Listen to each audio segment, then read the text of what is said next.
Hello Marvel fans! Welcome to my vlog. And how will I say this ba? Bali kasi ang nangyari, this is not supposed to be my hindi dapat ito yung vlog na hindi dapat ito yung video. Ang nangyari, yung original video na for this vlog sana na delete siya accidentally.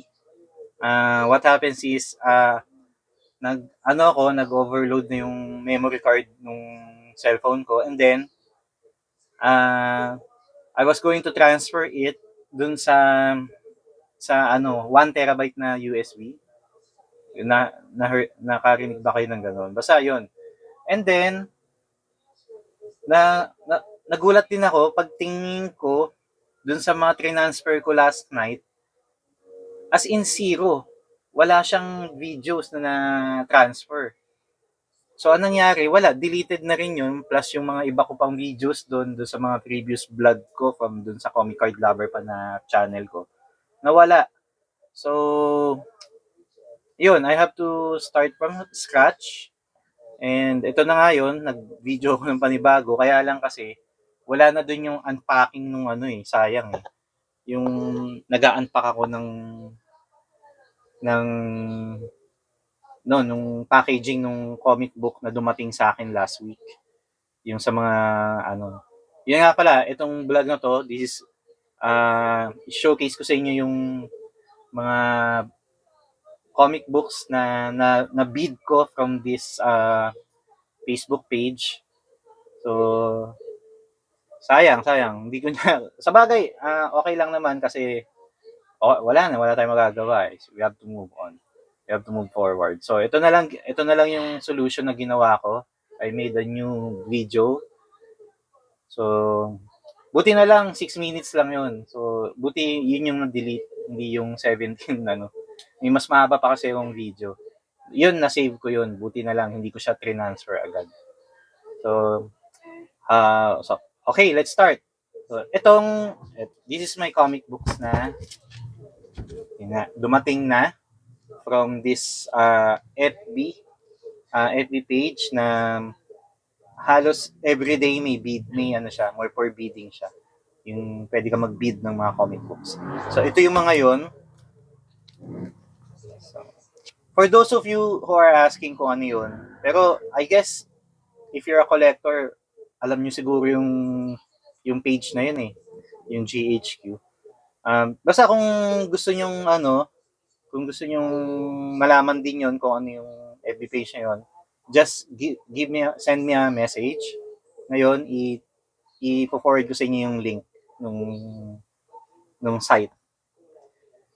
So, ito yung mga nakuha ko. Ayan, ayusin muna natin. Sayang lang kasi ang ganda ng ko doon. Anyway, it's okay. Ano ba yun? Hindi ko pwede sabihin. Things happen na lang. Ganun talaga. It happens for a reason. So, no problem, no worries. So, ayan. Ito yung mga ko dun sa online bids. So, I guess kailangan siguro mag-change muna ako ng angle ng camera para makita nyo naman yung face ko. So, wait lang ha. So, if you have any questions, you can leave a message on the comment section. And yun nga, for those who are not yet subscribed, bago tayo mag-continue, dun sa mga hindi pa nagsusubscribe dyan, please subscribe now. And also support my first channel, yung Comic Card Lover.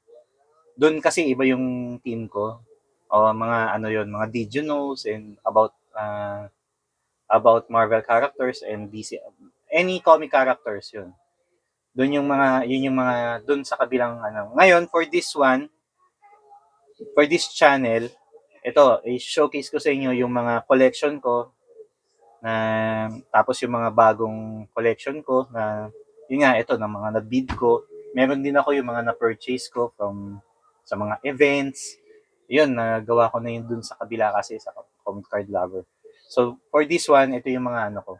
So, please support my channel and sana if you like this channel, pwede na rin kayo mag-like and yun nga, i-share nyo kung ano, recommend nyo sa mga friends nyo para makapag ano rin ako. Hindi pa kasi ako na ano, pero para pag naka-monetize tayo, di yun. Pwede ko mag-continue ng I will try to continue this one. Although this hobby is so expensive. Kasi hindi mahal ang comics eh. Hindi I mean hindi siya mura. So may presyo din ng comic books. So ito para to sa mga comic readers, tsaka comic collectors, yung passion nila is reading comic books. Kasi ako since I was when did I start? Elementary. Yun, nagbabasa na ako ng comics. And then, when I step on high school, yun, medyo nagkakapera ako. Nakakabili naman ako ng ilang-ilang comic books. Yun. And doon talaga ako nung high school ako nag-start mag-collect. And yung iba nga, nawala ako na rin eh. Iba, nahiram. So, ito yung, ito na yung mga bago. So, if you're a comic enthusiast, yun, katulad ko, siguro we have the same passion and hobby. Mag-ano kayo, subscribe kayo sa akin. And then, kung meron kayong mga question regarding sa mga old titles or kahit sa mga new titles, I'll try to answer it with, try natin i-answer yan. O kung ano, baka mamaya meron din ako nun, pwede ko sa inyong i-review.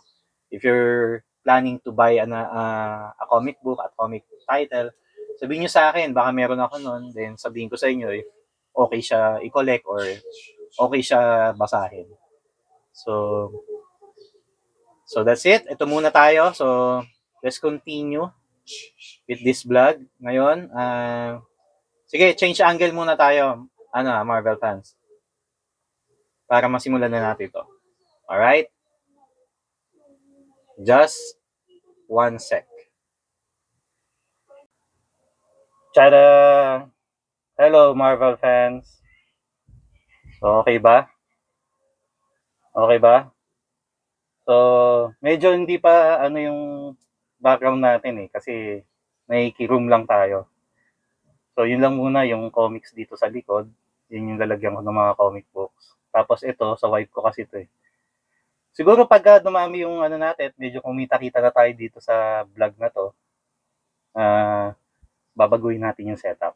So, for now, ito muna, tsaga-tsaga muna tayo dito. Yun. So, first, yung na-order ko, ito nga pala. Isa-isahin ko na sa inyo. So, medyo maganda-ganda rin yung mga nakuha ko. Sige.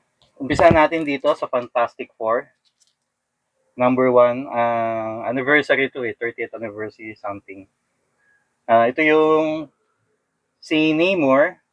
Siya yung lagi naman siyang galit pagka yung niya, yung mga sa nagabyado yung ocean, kaya yun, umatake na naman siya sa surface world. So, ang nag-stop sa kanya yung Fantastic Four. Yan. Tapos, ito rin yung issue na nakidnap niya si Invisible Girl. Si Sue Storm. Yan. Nakidnap niya yan. Yun. Ito yung episode na yun. So, another collector item to, kaya kinuha ko. Yun, syempre, number 1. Fantastic Four number 1. So, I added to my collection. Next, ito, 30th anniversary din to, special. Ngayon, Incredible Hulk. So, andito si Rick Jones, saka si Betty Ross. Yan. Yung sa kwento, hindi ko masyado pero nandito yung responsible dun sa kaya siya naging Hulk. Kaya siya na expose sa gamma rays. So, ito yun. Collector's issue rin to. Next is this.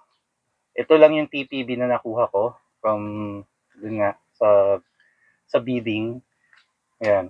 Maganda kasi yung bid ko sa kanya. So, tamang-tama siya. Kaya kinuha ko na rin siya. Kaya hindi ko masyado to pinaglaban. So, nag-bid ako. Then, yun, nakuha ko siya. TPB siya. Ayan. So, chapter 4. Volume 4 ng Ultimate Universe ng Spider-Man. So, eto, hindi to si Piccolo si Green Goblin yan. Kumbaga parang nakakuha siya ng way kung paano mag-level up. Super super na-meek yan siya, kaya yun. Kaya iba yung tsura niya dito. So, ito yun, si Green Goblin. So, gusto ko kasi yung Ultimate ngayon. Gusto ko siyang umpisahan, pero nalilito ako kung paano ko siya babasahin. Ano yung reading order. Kaya kung sino yung nakakaalam dyan, pa-comment naman para matulungan ako kung paano siya babasahin, yung reading order niya. So for now, sa tingin ko i-research ko muna kasi parang gusto ko muna kunin yung 1, 2, 3 nito, yung volume 1, 2, 3 bago ko siya basahin. Ayun. So next, ito, X-Men number 1. So, batang 90s, sinong familiar dito? Yes. Ito ito yung animated series ng 1992. Ayan, yung mga bata pa tayo, ito yung inabangan natin tuwing Friday night. Oh. So, yung mga nakaka-relate dyan, ito yon. So, kinuha ko siya kasi ito yung first issue niya. Direct from that 1992 animated series ng X-Men. So, gusto ko kasi yun, fan talaga ako ng X-Men dati. Yun nga. Kaya, yun. Yun. First issue siya. So, another collector's item. And then, next is this. Weapon X. Ito yung origin ni Wolverine na hindi yung origin niya talaga, pero yung origin ng adamantium niya. So, collector's item din to. Kaya yun, nag-bid din ako. Medyo okay naman yung price na ito nung nakuha ko sa bidding. Kasi mahilig din kasi talaga ako sa classic. Ayan. So, ito yung na nagkaroon siya ng adamantium. Ayan. Next is ito. Marvel Team Up. So, hindi pa kasi ako nagkakaroon ng Marvel Team Up na team na comics. So, since favorite ko si Spider-Man, tsaka mura lang din to, hindi to less than 500 lang to.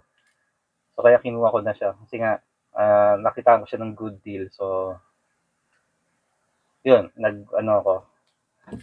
Next. Unahin ko muna yung mga classics siguro. So, wala na. Itong Venom, number 1. So, number 1 siya, kaya ako siya binid. Lethal Protector. Ito yung first, kaya siya key issue is because this is the first solo series of Venom. Yan. Tapos, andito rin si Spider-Man. So, famous yung Venom versus Spider-Man. So, ito yung first siya. So, more of an anti-hero talaga siya si Venom. Hindi naman talaga siya villain kasi yung hatred niya lang talaga kay Spider-Man. Bakit nga ba siyang magalit? So, yun. Kaya yan, ito. Tapos, ito yung red foil cover. Ayan. Kung merong isang variant nito, yung gold, mas expensive siya compare dito sa red foil. So, yun. Kung meron kayo nung gold, yun, alagaan nyo yun kasi medyo may price na rin yun. Pricey na rin yun ngayong pagkabinenta nyo siya. So, ito yung kinuha ko, red foil. Medyo pinaglabang ko din to eh. Oo. Kasi nga, gusto ko rin naman si Venom. Tapos, favorite din ng anak ko si Venom. Yeah. So, next. Original Sin, number 5. Yan, Spider-Man. So, paborito ko talaga si Spider-Man. Ito yung first appearance ni Silk. I don't know kung full appearance siya, first appearance, or ito yung parang, basta nandito si Silk. And ito yung parang origin story din ni Silk nandito. Medyo may ano lang siya ng origin story ni Silk. Pero ang ganda rin kasi to, itong Spider-Man na to. Collector's ano rin siya, collector's item din siya. So next, ito. Yan. Okay. So, kilala nyo to. Lalo na sa mga comic collector. Moon Knight. So, hindi ko sure kung ano ba to, Moon Knight number 15 yata to. Basta, ayun. Tapos, ano rin siya, ito. New York Comic Con, ano siya, convention. Yan. Tapos, black and white, exclusive. One of, I don't know if it's one of 50 or one of 25 na variant. Not so sure, pero ito yon. Yan, may ano siya. Yan, medyo pricey din to. So, nabudol ako ni Sir dito eh.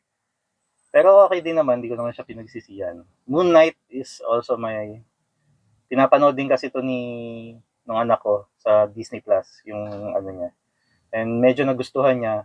Ako kasi ayoko na masyado complicated na na origin story or story ng Marvel, pero I never had a Moon Knight comic before. More on X-Men and Spider-Man lang ako. Tapos sa DC, Green Lantern, Superman, Batman. Pero Moon Knight, never pa ako nakapagbasa nito. Ayan. So, nakita ko lang siya sa series dahil inano siya sa akin, inintroduce sa akin ng anak ko na panoorin namin. So, pinanood nga namin. Medyo may pagka, ano nga siya, nakakalito. Parang meron siyang schizophrenia or something. Eh. Pero, ito siya, Moon Knight. Another key issue to, parang ito rin, basta, hindi pa ako masyado sure sa background ng kung anong ano nito, story nito, yung hypnosis niya. Pero, yun nga, kinuha ko siya for my son, kasi baka mamaya maging favorite, super favorite niya si Moon Knight. O at least, meron ako ibibigay sa kanya. Ayan. So, Moon Knight number 15 to eh. Yes. So, next. Ito. Hunt number 1. Yan. So, this is from Image Comics. Yan. Tapos, gawa siya ng mga sikat na medyo heavy hitters to ng comic books eh. Si McFarlane, Kirkman, Otley, tsaka si Greg Capullo. Yan. Medyo ano to. Kaya ako kinuha siya kasi nabasa ko yung etong number 1 na to. Medyo nagustuhan ko yung concept ng story niya. It's about the magkapatid to eh. Brothers, yung isa priest, tapos yung isa criminal. Tapos namatay yung criminal na kapatid niya ngayon. More on, hindi ko alam kung symbiote siya eh. Parang ganun eh. Symbiote na venom na ano, na yung parang spirit or will ng kapatid niya sumasapi dun sa priest. Tapos ito yung nangyayari. Yan, si Hunt, number 1. Para siyang si Spawn. Yan. Parang gano'n eh. Kasi si Spawn from Hell naman siya, di ba? Hell Spawn. Plus, parang umangat siya from the grave. Tapos binenta niya yung soul niya kay yung Mephisto ng Image. So parang ganito rin siya, si Hunt. Hindi ko pa nababasa yung full story ng Hunt, pero interested din talaga ako. So, siguro kung makakuha ko ng trade paperback nito na complete story ng origin niya, maghahanap ako para lang masundan. Pero interesting yung story niya talaga. So, yeah. Tapos ang maganda nga dito, yan, sila McFarlane, ano siya talagang renowned, ano talaga siya, mga artist, tsaka writer ng comics, itong mga to. Yan. This is the Greg Capullo variant cover. Ito lang yung variant cover ni Greg Capullo na. Yan, black and white. Tapos, yung ibang variant nito, yung hindi naman ganito. So, next is this. Yan. Spider-Man. So, si Spider-Boy. And this is a Miko Suwayan variant cover. Yan. So, ito kasi talagang gustong-gusto ko talaga to. Kaya, yan. Nung nakita ko siya, talaga nag-bid ako ng nag-bid. Pinaglaban ko talaga to. Yan, si Spider-Boy. First appearance, I think this is the first appearance. I know, hindi ito yung first appearance. Second appearance yun na yata to. Pero ito yung origin story ni Spider-Boy. Yeah. So, excited na ako dito. Yan. Kailangan lagyan ko siya ng hard cover. And then, this one is the last one. Ito yung I think Spider-Man number 7 to or Spider-Boy. Yan. Ito yung first appearance niya. Na-attract lang kasi ko sa art niya, tsaka ito, yung sa sapatos niya. Parang ang cool, di ba? Parang Spider-Man, tas naka sneakers. Parang Jordan. Kaya gusto ko yung ano niya, yung aura ni Spider-Boy. Parang gusto ko pa nga siya kay Miles Morales. Pero, ayan, sidekick to ni Spider-Man. Ayan, for those of you who don't know, Spider-Boy. Ayan.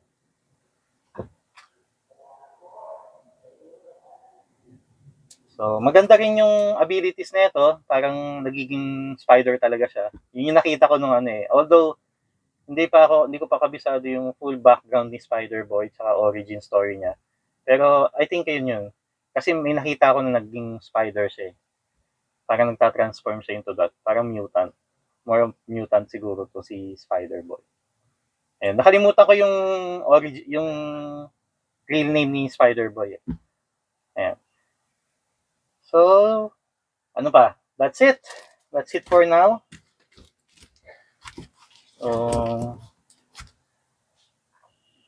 Bago ulit tayo ng view. Hindi. Sige, okay na to. So, ito muna. So, I will be uploading this video dun sa isang channel ko sa NTV. Kasi medyo ganito yung tema nung content na gusto ko dun sa NTV. More on comic review and yun, sinabi ko nga for my collection. So, itong mga added collection ko to. Ayan. Pupunta yan sa collection ko. So, guys, for those of you who are not yet subscribed, please subscribe to my channel. And please support both of my channel kasi medyo, dun sa kabilang channel ko, medyo 2,000, medyo ang bagal pa rin nung wala masyadong So, dito, sana maka 1,000 din ako dito, makita ko ng 1,000 para makabili pa ako ng mga comic books na para ma-review ko para din sa inyo. So, kung gusto niyo kung if you're a comic lover, I think you should support me. Yan, by subscribing.